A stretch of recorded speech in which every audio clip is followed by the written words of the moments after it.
Assalamualaikum warahmatullahi wabarakatuh. Salam sejahtera untuk kita semua. Perkenalkan, saya Ruri Putri Mariska, dosen tetap pada program studi farmasi di Sekolah Tinggi Ilmu Kesehatan Harapan Ibu Jambi. Saat ini saya sedang mengikuti sertifikasi dosen gelombang 1 tahun 2025 yang diselenggarakan oleh Kemendikti-Saintek. Adapun bidang keilmuan saya yaitu bidang farmaseutik dan teknologi farmasi. Pada kesempatan ini saya akan menyampaikan tentang salah satu mata kuliah yang saya ampu, yaitu mata kuliah formulasi dasar. Mata kuliah formulasi dasar dengan kode mata kuliah FBA 354033 dengan bobot SKS sebesar 2 SKS yang biasanya dipelajari di semester genap dengan teknik pengajaran saya yaitu DIA, Delivery, Interaction, dan Assessment. Mata kuliah formulasi dasar merupakan mata kuliah wajib pada kurikulum jenjang sarjana pada program studi farmasi. Adapun deskripsi dari mata kuliah formulasi dasar ini yaitu mempelajari istilah yang tercantum dalam Ketentuan Umum Farmakope Indonesia, menerjemahkan resep, menentukan nama-nama bahan obat, bahan tambahan, serta bentuk sediaan farmasi dan cara pembuatannya. Di sini juga mempelajari hitungan farmasi dalam meracik obat dan beberapa sediaan galenik dan cara pembuatannya. Untuk capaian pembelajaran lulusan pada program farmasi yang dibebankan pada mata kuliah formulasi dasar, yang pertama yaitu mampu merancang formulasi sediaan farmasi sesuai prinsip penjaminan mutu. Yang kedua, mampu menerapkan ilmu dan teknologi kefarmasian dalam perancangan pembuatan dan penjaminan mutu sediaan farmasi. Dan yang ketiga, bertakwa kepada Tuhan Yang Maha Esa dan mampu menunjukkan sikap religius, menunjukkan sikap bertanggung jawab atas pekerjaan di bidang keahliannya secara mandiri. Untuk CPMK pada mata kuliah formulasi dasar, yaitu mahasiswa mampu membaca resep dan menghitung dosis yang ada pada resep. Di sini mahasiswa juga mampu menjelaskan berbagai macam sediaan farmasi beserta ruang lingkupnya, dan mahasiswa mampu mengaplikasikan sediaan farmasi sesuai prinsip penjaminan mutu. Untuk sub CPMK pada mata kuliah formulasi dasar, yang pertama, mahasiswa mampu memahami monografi dan ketentuan umum pada Farmakope Indonesia. Yang kedua, mahasiswa memahami cara perhitungan resep, perhitungan bahan obat, dosis, serta pengenceran bahan. Yang ketiga, mahasiswa mampu memahami teori dasar resep, screening resep, perhitungan dosis, dan perhitungan bahan, serta cara pembuatannya. Yang keempat, mahasiswa mampu memahami penggolongan obat dan aspek-aspek farmakologi obat. Yang kelima, mahasiswa mampu menerapkan ilmu dan teknologi kefarmasian dalam perancangan, pembuatan, dan penjaminan mutu sediaan farmasi. Yang keenam, mahasiswa mampu mensimulasikan, menyiapkan, atau meracik sediaan farmasi sesuai prosedur. Untuk sistem perkuliahan pada mata kuliah formulasi dasar, yaitu secara luring di kelas dan juga secara daring pada Learning Management System Stikes Harapan Ibu Jambi di halaman learning.stikeshi.ac.id. Untuk metode pembelajaran yang diterapkan yaitu ceramah, metode diskusi, dan juga studi kasus. Media pembelajaran yang saya gunakan di mata kuliah formulasi dasar yaitu perangkat lunak terdiri dari presentasi materi, e-jurnal, internet, e-book, dan perangkat keras berupa laptop, proyektor, papan tulis, dan juga buku Farmakope Indonesia. Untuk materi pembelajaran, selama 16 minggu perkuliahan, Yang pertama yaitu ruang lingkup mata kuliah formulasi dasar. Pertemuan kedua, isi farmakope Indonesia dan monografinya. Pada pertemuan ketiga, terkait perhitungan di dalam farmaseutik. Pertemuan keempat, 5 dan keenam terkait resep dan salinan resep. Pada pertemuan ketujuh, menafsirkan tentang obat yang terdapat pada resep. Pertemuan ke-8 dilakukan asesmen, yaitu ujian tengah semester. Pada pertemuan ke-9 dan ke-10 terkait bahan obat untuk sediaan pulvis dan pulveres. Pertemuan ke-11 terkait bahan obat untuk pulveres di dalam sediaan kapsul. Untuk pertemuan ke-12 dan ke-13 terkait meracik obat untuk sediaan unguentum. Pertemuan ke-14 membedakan sediaan semisolid. Dan pada pertemuan ke-15 terkait sinonim dan bahasa Latin di dalam resep. Dan terakhir pada pertemuan ke-16 atau minggu ke-16 dilakukan asesmen ujian akhir semester. Untuk penilaian mahasiswa terdiri dari 4 aspek, yaitu nilai sikap, keterampilan umum, keterampilan khusus, dan pengetahuan. Nilai sikap diperoleh dari nilai keaktifan mahasiswa di kelas dan juga kehadiran mahasiswa serta kedisiplinan. Nilai keterampilan umum dan keterampilan khusus diperoleh dari nilai tugas mandiri maupun tugas kelompok, maupun nilai dari studi kasus.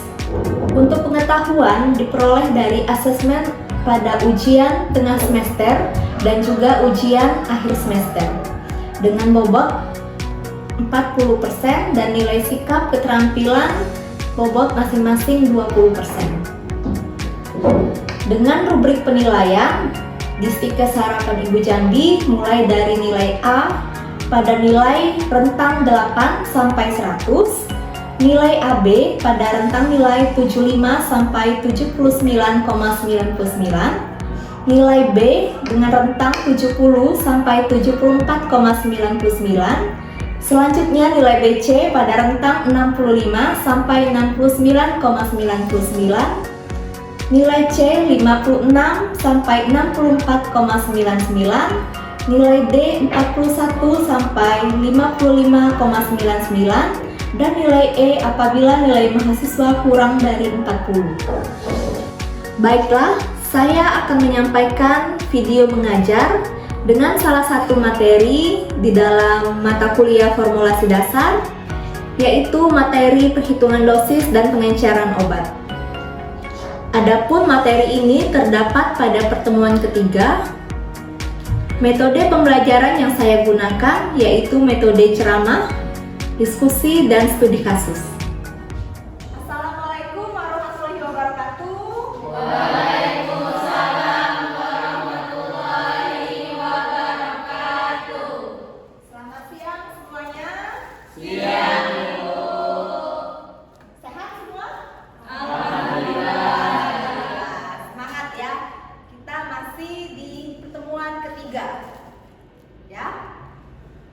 Baiklah, sebelum kita mulai pertemuan kita pada siang hari ini, alangkah baiknya kita berdoa dulu menurut kepercayaan kita masing-masing. Ya, semoga perkuliahan kita berjalan dengan lancar dan diberkahi oleh Tuhan Yang Maha Esa. Berdoa dimulai.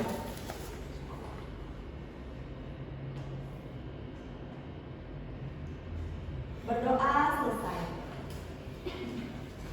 Oke. Di mata kuliah formulasi dasar, minggu lalu kita sudah masuk di monografi dan ketentuan farmakope. Ada yang bawa farmakopenya? Ya, di gadgetnya masing-masing, ada e-booknya ya. Oke, kita lanjut materi kita di pertemuan ketiga tentang apa? Tentang perhitungan dosis dan pengenceran. Nah, sebelum kita masuk ke perhitungan dosis dan pengenceran, saya mau tanya dulu. Kira-kira ya, kenapa obat butuh dosis? Ada yang tahu? Saya Bu. Oke, silakan kakak. Agar efek terapi dari suatu obat itu tercapai. Agar efek terapi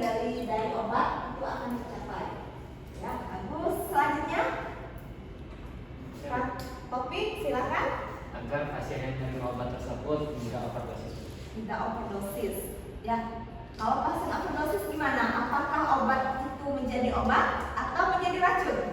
Racun. Ya, oleh karena itu saya mau tanya dulu, logo farmasi apa? Kakak, logo farmasi? Cawan dan ular. Oke, artinya apa? Artinya harus ada takaran. Ya, takarannya berupa dosis. Ya, kalau lebih takaran, ya akan membahayakan. Oke, adapun materi pada siang hari ini kita akan menghitung bagaimana mencari perhitungan dosis pada resep obat dan juga pengenceran dalam racik obat. Ya, di sini diharapkan mahasiswa mampu menghitung perhitungan dosis untuk berbagai usia, terutama pada anak-anak, ya. Oke, tadi kita sudah singgung sedikit tentang dosis. Sekarang saya mau tanya dulu tentang obat. Ya, obat. Obat itu apa? Pernah minum obat? Pernah. Bentuk apa? Padat itu apa contohnya? Tablet atau kapsul? Tablet. Nah, tablet itu kan merupakan kumpulan bahan yang dicetak, yang menjadi padatan. Nah, kamu kenapa minum tablet? Untuk menyembuhkan. Ada yang pernah atau sering minum suplemen vitamin? Tujuannya untuk apa? Mencegah, memelihara. Ya, jadi obat itu bukan hanya untuk menyembuhkan penyakit. Kita lihat definisinya, ya. Obat itu bisa untuk mendiagnosa juga, ya, mendiagnosa, mencegah, menyembuhkan, pemeliharaan dan juga meningkatkan kesehatan. Ya, minum suplemen untuk apa? Untuk meningkatkan kesehatan, meningkatkan stamina. Ya. Jadi obat tadi adalah bahan atau campuran bahan termasuk produk biologi yang digunakan untuk mempengaruhi atau menyelidiki, ya, mendiagnosa, menyembuhkan, pemeliharaan, menjaga stamina, pemulihan, peningkatan kesehatan dan juga bisa juga untuk kontrasepsi pada manusia. Oke, nah obat, ya, obat itu punya dosis. Tadi kita singgung di awal. Tujuan dosis untuk apa tadi? Mencapai efek terapi supaya efek sampingnya bisa kita hindari, ya. Nah, dosis obat itu apa? Ya, bisa kita lihat. Dosis obat itu adalah sejumlah obat yang memberikan efek terapi tadi. Ya, ada juga dosis maksimum. Dosis maksimum itu dosis, ya, atau takaran terbesar. Namanya aja maksimum. Ya, takaran terbesar yang dapat diberikan orang dewasa untuk pemakaian sekali pakai atau sehari tanpa membahayakan. Ya, jadi maksimum. Jadi kalau kita melebihi batas maksimum itu malah membahayakan. Ya, minggu lalu kita sudah melihat monografi obat, ya. Obat paracetamol yang paling awal di farmakope itu dosis maksimumnya berapa? Untuk satu kali pakainya 500 ml. Nah, itu dosis maksimum untuk dewasa. Nanti untuk anak-anak tinggal kita konversikan. Bagaimana caranya? Hari ini kita pelajari untuk perhitungan dosis. Oke? Ada juga dosis toksik. Nah, dosis toksik ini dosis yang menyebabkan keracunan. Ya. Kalau kita hitung melebihi 100%, tapi tetap juga diberikan ke pasien. Akibatnya apa? Terjadi overdosis, terjadi keracunan obat. Ya, itu dikatakan dosis toksik. Ada juga dosis letal dose. Letal dose adalah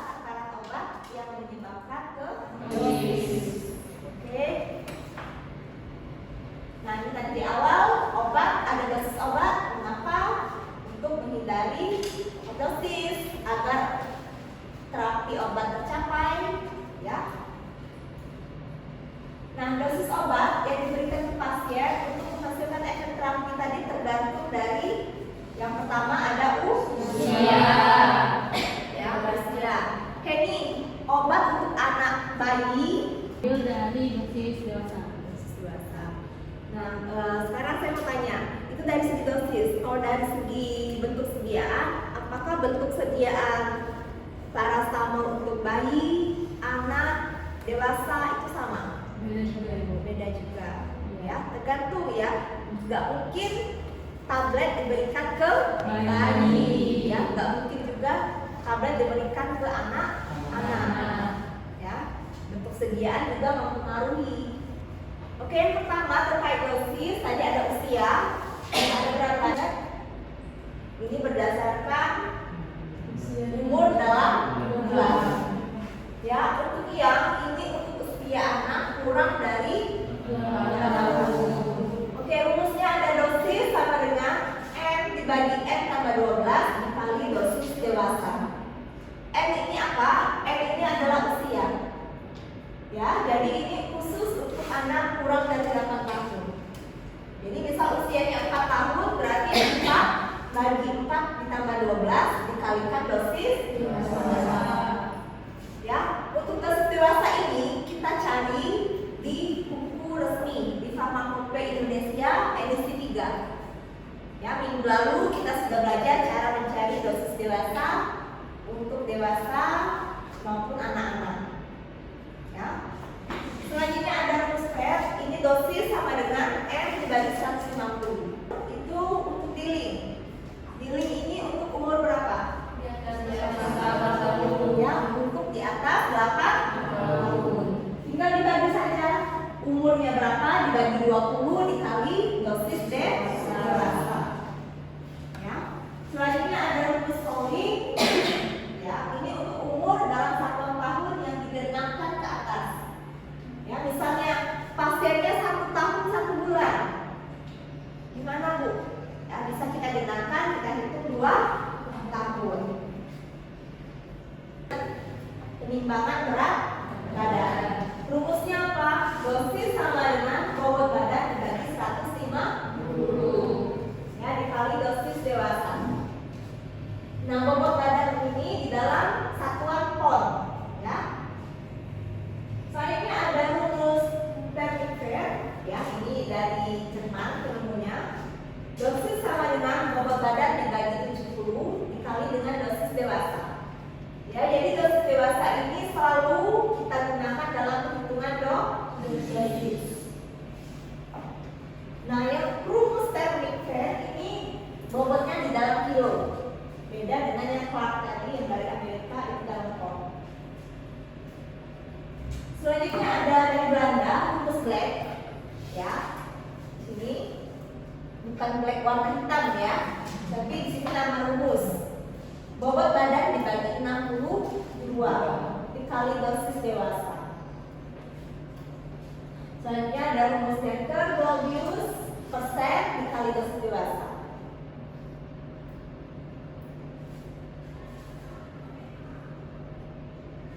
Oke, selanjutnya kita lihat ya.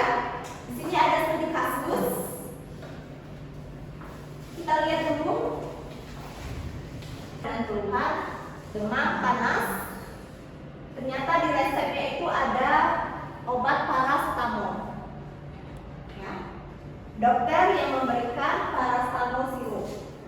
Nah, dosis dewasa paracetamol itu 500 mg setiap jam. Nah, pertanyaannya, berapa dosis yang seharusnya diberikan kepada anak tersebut? Ya, dicoba kasus yang pertama. Kasus ini dapat kita selesaikan dengan rumus apa? Ya, kenapa? Ya, kata kuncinya ada usia. Ya, usianya berapa? 4 tahun. Nah, kalau 4 tahun itu berarti gunakan rumus yang untuk di bawah 8 tahun. Oke, silakan. Saya berikan waktu 5 menit untuk mengerjakan kasus di depan. Ya. Ingat tadi rumusnya apa?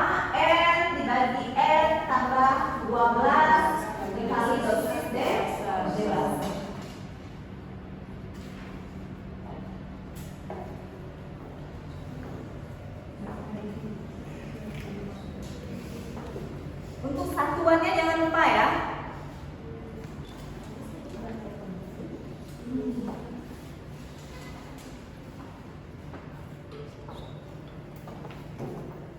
Ada yang mau nulis di depan jawabannya? Oke, silakan Kak.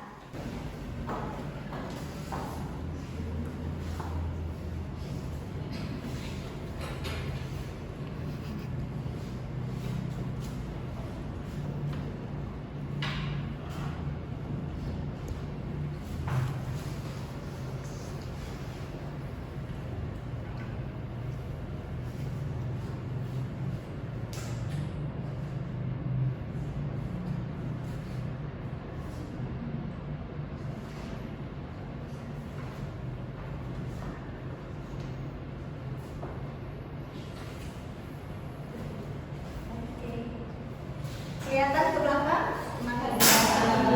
Kita gunakan rumus yang M dibagi N tambah 12 dikali dosis D ya, yaitu 4 tahun dibagi 4 tambah 12 kali 500 sama dengan 125 ya. Oke, dosisnya 125 mg. Nah, pertanyaan saya selanjutnya, tadi pasien di apotek itu paracetamol sediaan 10. Ya. Jadi berapa aturan pakai untuk anak 4 tahun ini? Kita konversikan ya. Jawabannya tadi 125 mg. Oke. Ya, pertanyaan saya berikutnya, kalau di apotek tadi tersedia sediaan sirup, satu botol 120 mili. Nah, berapa? 120 mg per 5 mili dosis di dalam botol sirup.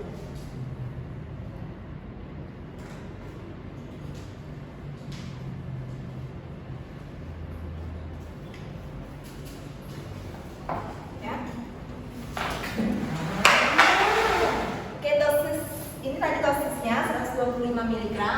Nah, yang ada di apotek tadi botol obatnya 120 mg untuk setiap 5 mili sendok takar.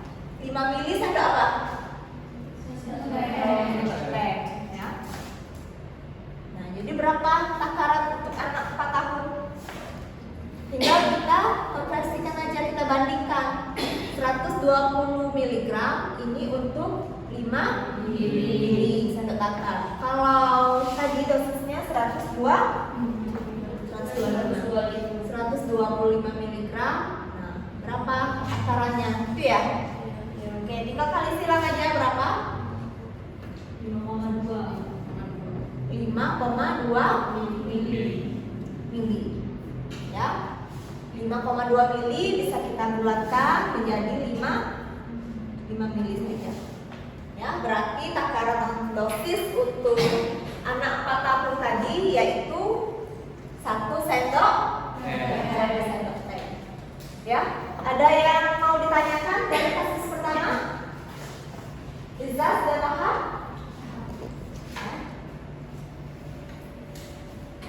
Rahma paham? Paham?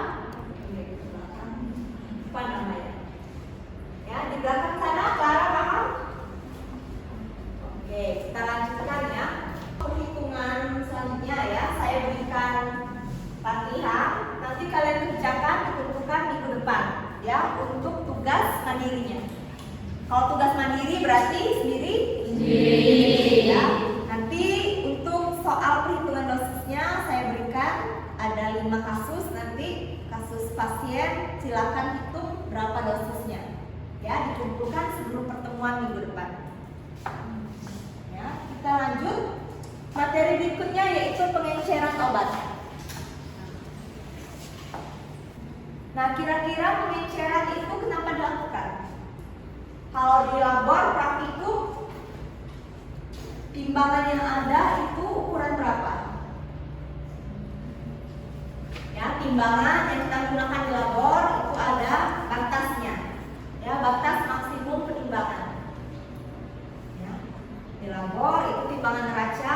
Ada yang paling kecil itu maksimum 50 mg.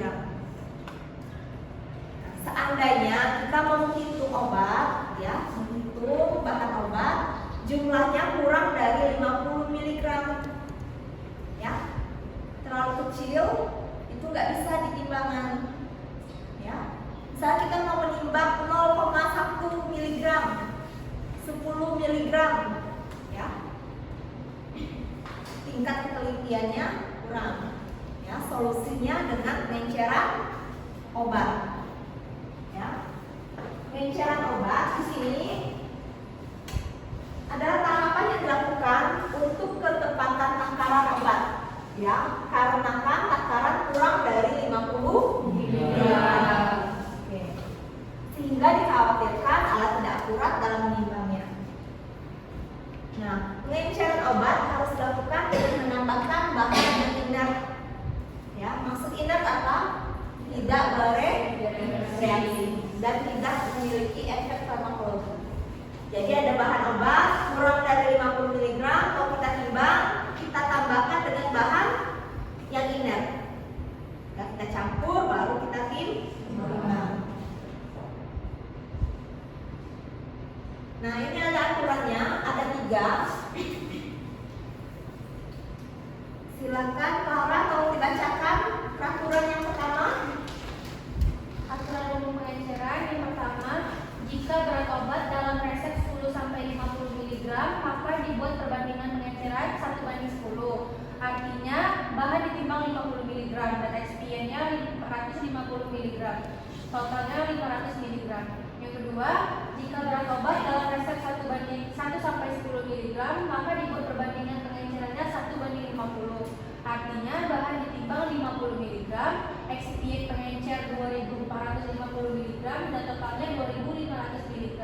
Yang ketiga, jika berat obat dalam resep 0,1 sampai 1 mg, maka dilakukan pengenceran bertingkat atau 2 kali pengenceran. Oke, itu tadi ya, pengenceran ada aturannya 1, 2, dan 3. Ya. Nah, untuk contoh perhitungan aturan 1, aturan 2, dan aturan 3 nanti kita lanjutkan ya. Oke, demikianlah pertemuan kita pada siang hari ini. Ya, ada pertanyaan lagi?